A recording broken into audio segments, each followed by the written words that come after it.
The final women of Zeta Phi Beta Sorority Incorporated celebrating 99 years of exceptional service and excellence. Good morning to all of you. I'm LaDawn Davis, and this is the Morning Edition. Thank you so much for waking up with us. I'm so pleased to have joining us here on the Morning Edition our International President of Zeta Phi Beta Sorority Incorporated, Soror Valerie Baker. Soror, welcome to the Morning Edition. Good morning. Thank you so much for having me today. And happy Founders Day. Happy Founders Day to you as well. So for many of us who may not know, I'm sure I know, talk to us a little bit about the history of Zeta Phi Beta Sorority and this special day, Founders Day. Well, Zeta Phi Beta Sorority was actually founded on 1920 at Howard University, and it's been 99 years going strong. Our founders, 5 young women on the campus of Howard University, thought about something new, something different. And they were brought together by our brothers of Phi Beta Sigma, and here we are today, 99 years later, and still moving, still growing strong, and still doing the things that we do, which is community service and excellence in scholarship and education. Well, Soror Baker, you've been in the Bahamas for a week, soaking up the sunshine. I know you're from Washington, D.C., where it's cold, 24 degrees perhaps. Talk to me a little bit about, I guess, you doing the work of Zeta business for the past week. Well, I wanted to come to the Bahamas because I thought that it would be best if we come here to join our sisters. Our sisters are always coming from the Bahamas and coming to the States when we have our meetings, and I thought that it would be best after I became the president just 5 short months ago that we come here and we celebrate with our sisters and we do the business of Zeta. So it's been a wonderful time because we've had so much enjoyment being with our sisters here in the Bahamas. They are so warm and wonderful and welcoming that we don't even want to go home. And talk to us about the NEB Executive Board meeting that took place last week. Well, that was very good because we had over 300 of our members descend on the Bahamas, and they were so excited to take care of the business of Zeta. We got a lot of information, we did a lot of work, but most importantly, we were able to do what we do best, and that is service to the community, where we banded together our over 855 chapters all over the world, and we had donations that came to a total of $25,000, which we gave to the Ramfley Children's Home. Talk to us a little bit about the Centennial, the journey to Centennial next year. Well, we're going to be 100 years old on January 16, 2020, and we are gearing up for one of the best epic events ever. There's going to be a Women's Empowerment Summit. We have entertainers coming. We have all the things that we want to do just to celebrate and be together as a sisterhood, because it took a long time getting there, but we are 99 and still finer. Soror Baker, thank you so much for joining us here on the Morning Edition, and happy Founders Day. Thank you. Happy Founder Day to you as well. And I know you have something special that you want to, I guess, share with us or toss it over to our weather guy. Go ahead. Oh, yes, and we're going right now over to your chief meteorologist, Basil Dean, with the weather. Well, thank you very much, and welcome to the Bahamas. And our ZNS Tower Cam is showing some patchy clouds over the harbor area, and that's going to pretty much be our weather picture for the balance of today. But outside of our studios, we have partly cloudy skies, temperatures 66 degrees, the relative humidity at 73%, northerly winds at 4 miles per hour, barometric pressure 1,018.4 millibars, that's 30.11 inches, and it is rising. Your temperatures around the Fond Islands this morning, a cool 61 degrees in Freeport, Grand Bahama, Green Atoll Key at 63, 62 in Marshall, Abaco, the Berry Islands, 66, 64 in Alistown, Bimini, 67 in Harbor Island, Rock Sound, Eleuthera, 69, 69 also in Alistown, Cat Island, Standing Key, 67, 69 in Camp Space on Andros, Fresh Creek in Central Andros at 69 degrees. In San Salvador and Rum Key, 71, 71 also in Georgetown, Exuma, Clarencetown, Long Island, 72, 75 in Crooked Island, Betsy Bay, Makewater, 74, 75 degrees in Acklands, Ragged Island at 73, Matchetown, Inago, 74, and the Turks and Caicos Islands also at 74 degrees. And your boating forecast for today, northerly winds at 10 to 15 knots for the northwest and central islands. Wave heights, they're going to be around 2 to 4 feet over the ocean. Low tide, well, that takes place at 9:29 this morning. High tide at 3:16 in the afternoon. For the southeast Bahamas, winds light and variable with very flat seas at 1 to 3 feet over the ocean. That's going to do it for your first look at weather the morning edition. Stay tuned. Your forecast for today and tonight is still ahead. Thanks a lot, Basil. See you later on in the newscast. Meanwhile, traffic reporter Sieska Adderley is standing by with traffic cops to tell us how things are looking on our streets this morning. Hello, Sieska. Good morning. This morning's traffic report, we're coming to you live from Prince Charles Drive. And joining me live is Sergeant Crestania Johnson from the police's traffic division, and she's going to tell us what brought us to this area. Good morning, Sergeant Johnson. How are you? A pleasant good morning to you, and a pleasant good morning, Bahamas. Well, Ms. Adderley, anybody who utilizes this thoroughfare, they're very familiar with the offense of obstructing, hindering, or impeding the flow of traffic. If you look just behind me, you can see that there's a traffic control light.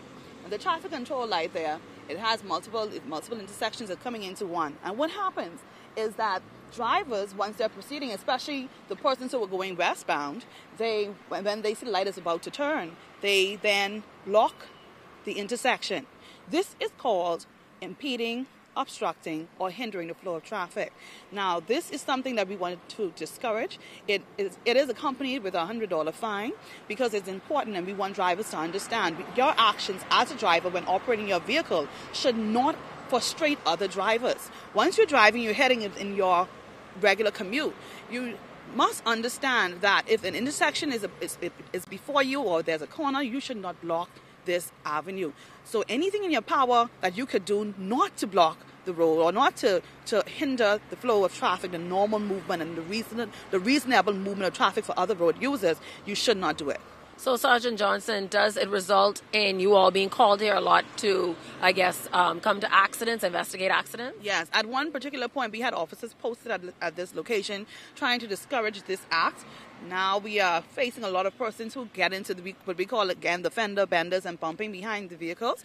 We find that once the traffic halts up for that short time, we find that some people are not paying attention, and then, like we talked about early in the year, these accidents that cause major obstructions for these areas. And we know the Prince Charles area, we always have a large congestion of traffic. So anything to avoid having this large congestion of traffic, we want to encourage motorists, please do not do this particular act if it's going to block up the road. Now, Sergeant Johnson, you and I were chatting earlier, and you were actually saying that it gets worse, I guess, the time. Yes, as the time flows, you understand that getting close to that 8:30, 9 o'clock period, we know the road is going to become more congested. Persons are trying to get to school, trying to get to work. So we understand that it will increase. So we're asking persons around this time to please be vigilant. Please stop, allow the traffic to flow. All right. Thank you so much. That was Sergeant Crestania Johnson reminding us or telling us or advising us not to obstruct traffic. Back to you in the studio, LaDawn. Thanks a lot, Sieska. Constructive is how Prime Minister Dr. the Most Honorable Hubert Minnis described high-level bilateral talks in Brussels, Belgium on Tuesday. The Prime Minister met with Stephen Quest, who is Director General for the Taxation Policy and Customs Union of the European Commission. The Prime Minister indicated that discussions centered on the Bahamas' commitment to maintaining good standing with the European Union. Attorney General and Minister of Legal Affairs, Senator the Honorable Carl Bethel, gave the European Union representatives an overview of the country's new legislative regime. The Prime Minister and his delegation returns home later on today. The Tourism and Aviation Minister, the Honorable Dionisio de Aguilar, says efforts are underway to address the challenge of lighting at the Marsh Harbor Airport. Last week, a release was issued saying that only daytime flights were allowed. I asked the head of the airport authority, are the lights used at Marsh Harbor the same as other lights on the other runways of the Bahamas, and he said yes. And in fact, luckily for us, we had ordered new lights for Acklins and Crooked Island. And given the fact that Marsh Harbor is the second busiest airport in the country, I directed him to take those uninstalled lights destined for Acklins and Crooked Island and put them into Marsh Harbor. And we expect that the lights for Acklins and Crooked Island to be here either at the end of this week or the beginning of next week. And they were destined for Marsh Harbor, but now we've taken the ones that were going to Acklins and Crooked Island, diverted them to Marsh Harbor. So that airport should be up and running. And I'm a little annoyed, I have to say, that, you know, it was allowed to deteriorate to that level. So I've instructed the chairman of the airport authority and the general manager of the airport authority to give me a report on all the airports, the status of all of the lights. Minister de Aguilar says he was unhappy with that the lighting situation has been allowed to deteriorate to that level at the Marsh Harbor International Airport. The former Minister of Aviation always brags that she ensured before she demitted office that every single runway had appropriate lighting. So I'll take her word on that. So I'm assuming that every airport has the appropriate lighting, but it's not just simply that they have the lighting, but is all of the lighting working? They are in the process of doing that. I'm told, I'm advised by the general manager of the airport authority that everything is working, but, you know, sometimes that's not the case. So certainly Marsh Harbor is an example of, hey, over 50% of the lights are not working. Well, how is that allowed to happen? So that's a management issue that we need to address. Marketing executive Eldry Ferguson Mackey is now making a transition as from BTC executive to now a partner at Diane Phillips and Associates. Eldry, welcome to the Morning Edition. Good morning. Thank you for having me. So Eldry, talk to us a little bit about the transition, I guess, from BTC to now being a partner, or I guess your own boss, as a partner at Diane Phillips and Associates. I think it's a natural transition. Primarily, I think that every journey begins with the first step. And I always start projects with the end in mind. So I would have said that I started my career as a consultant, and I always knew that at some point in my life I wanted to go back to being my own boss. And this opportunity at Diane Phillips and Associates allows me to pursue my marketing passion, but it also gives me an opportunity to be my own she-boss. And how are you using your experience, I guess, to make a difference in this country? So if you know me, you know very much that my passion is furthering and empowering women and ensuring that women take their rightful place in society. When you look at all the statistics, particularly statistics, if we look as simple as the voting statistics, we're not represented as we should be, even though we are over 50% of the electorate. So for me, the passion is making sure that we take our steps, making sure that we're recognized for the leaders that we are, and making sure that we are actually sitting at the decision table so that we could start to see some changes. And what are some of the common mistakes person make, I guess, making this kind of transition? Sometimes we try to boil the ocean with a candle, as I like to say, and we try to do too much too soon and not recognize that, you know, everything takes time. It's a journey. Even your career path, it started with your first day on the job. So you always have to keep in mind that your personal work ethics aren't built overnight. Your personal brand and reputation is not built overnight. It's something that you work towards, and it's something that you look forward to. So if I had to give advice, particularly to young people and young women on the job, just be the best you that you can be and make sure that everything that you do it to the best of your ability, because it counts. People look back at it, and that defines who you are as an individual. And speaking of your journey as, I guess, a woman in this industry, becoming your own boss, what is that like? Most interesting, we all like to say that there's a level playing field. It isn't. And I like to say to women, we have boys club, but I'd like to see us really make a concerted effort to form a girls club. Women need to encourage each other. We need to empower each other. We need to spend less time worried about the color shades lipstick she has and try to take advantage and learn more about each other's vision. We need to collaborate. We need to work together. And if we can do that, it makes the transition for everyone else so easy. I always share the story that my rise to the top, my challenges were never men. It was always other women. And so if we start to shift the psyche and realize that we all have something to contribute and to bring to the table, it makes it a better journey for all of us. And your plans for 2019? It's a long list. So I have to take my own advice and realize that I can't boil the ocean with a candle. So you're going to see a lot in terms of female empowerment. You're going to see a lot in terms of giving people advice on building their personal brand. And even within Diane Phillips and Associates, Diane has been an exceptional mentor. I didn't just come to learn about Diane. I've known Diane for about 12 years now. So working in that environment and trying to grasp and take as much as I can get, because secretly, I haven't told everybody else, but I'm retiring in about 5 years. So, wow. so I'm done. It's a long laundry list. Yes, I want to change the world, but I recognize that I can only do it one day at a time. LG, thank you so much for joining us here on the Morning Edition, and best of luck to you. Thank you. Thank you for having me. Stay close. We've got more news right after this. You're watching the Morning Edition.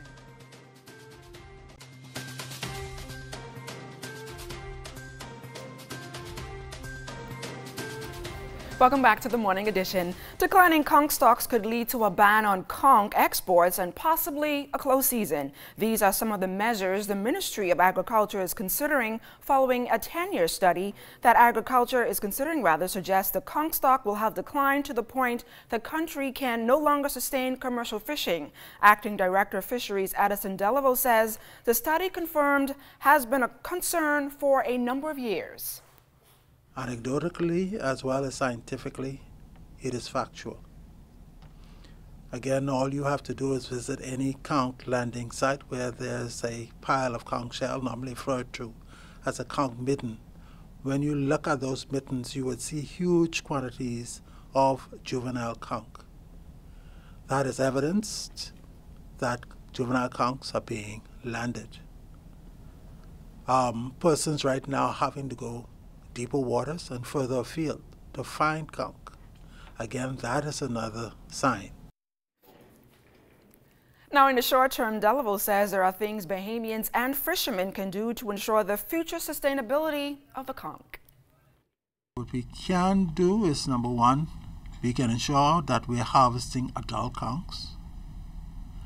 Number two, that we encourage those persons who are engaged in law enforcement, such as the police, defense force, and the like, to pay more attention and to assist the department in what it's doing to monitor the landing. Number three, to encourage fishermen themselves to land only what should be landed. Some of the recommendations may not be so popular at this time because we are so very much a country that loves our conch.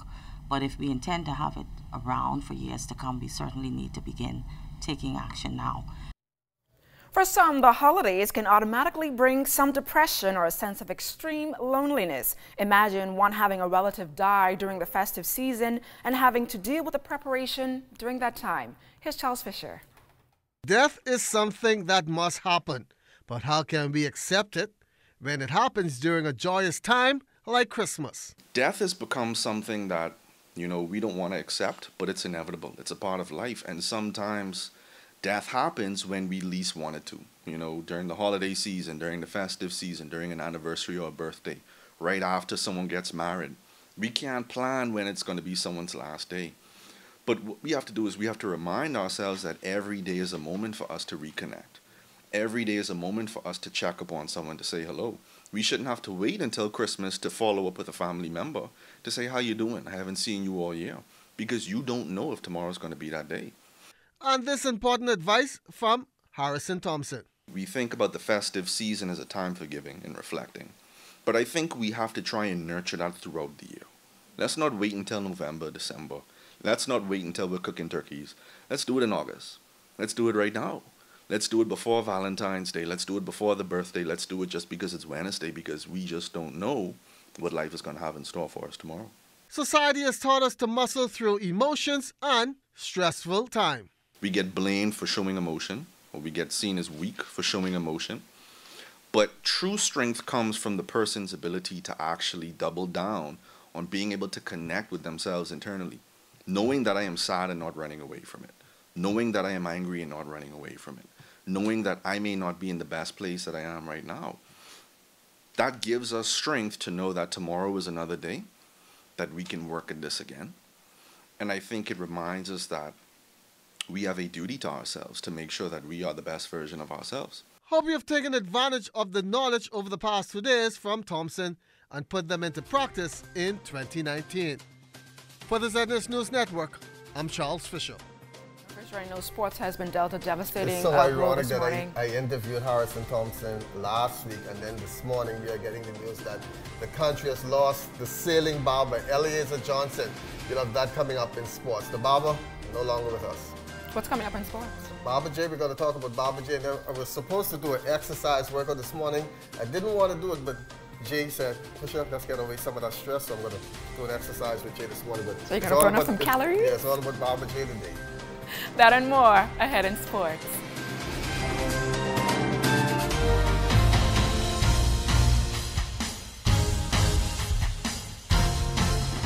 Good morning, everybody. Once again, and welcome to Sports on the Side. Wednesday morning, we are waking up to the news on the passing of Eliezer Barber J. Johnson.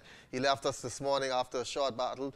If anybody knows the Barber, he was one who never shied away from the mic. And coming up next month was supposed to be the St. Valentine Day Massacre, and we are understanding that that is still on. A press conference was originally scheduled for today. That will continue, but tributes throughout the day for the sailing barber, Eliezer Johnson. May his soul rest in peace. Condolences going out to his family from the ZNS Total Sports family. Well, I didn't really want to do this morning, but Donovan J. Roll from J Fitness say, Fisher, come on, let's do this. Relieve some of that stress, get away something. And Jay, first of all, welcome to the morning edition. Tell us what J Fitness is all about. Thank you. Good to be here, Charles. J Fitness is an exercise family who believes in getting your mind right. Because once you get your mind right, your body would follow. Because we all had those days, as you talking about grieving in the earlier session, that if you're not prepared, if your mind is not there, you're not going to get it together. So we're going to get our mind right. We're going to get some exercise in. And a lot of people said, you know what, I don't have the time, or I don't have the equipment. But what we're going to do today is that we're going to show you how to get in shape for $3.99. We have a simple deck of cards.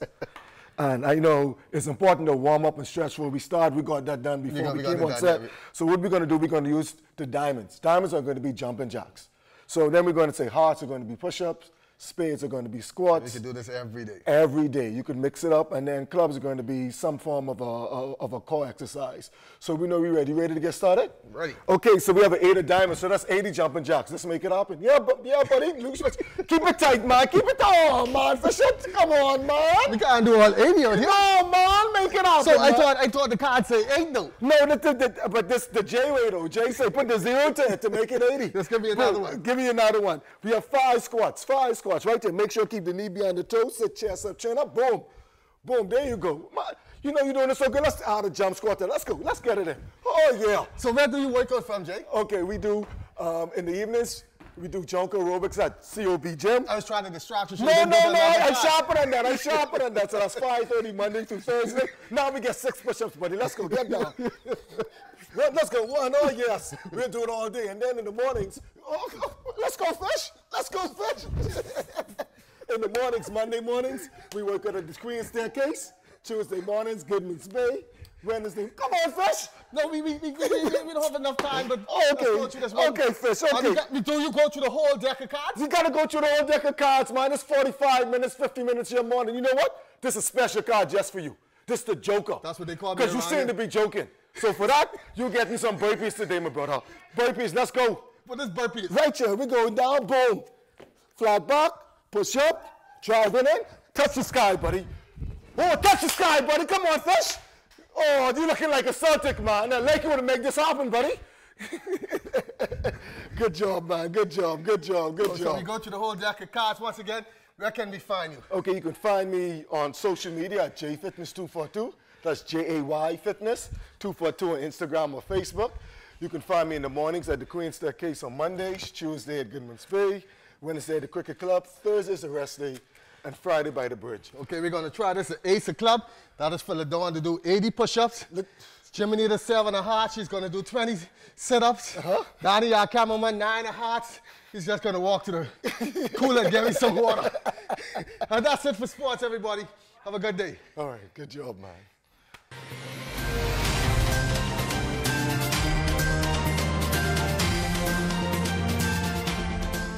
In our final look at what we have, a dissipating cold front across the southeast, Bahamas, and a weak high pressure building over the remainder of the islands, and that's rendering some relatively light winds, and that means a beautiful week for boating.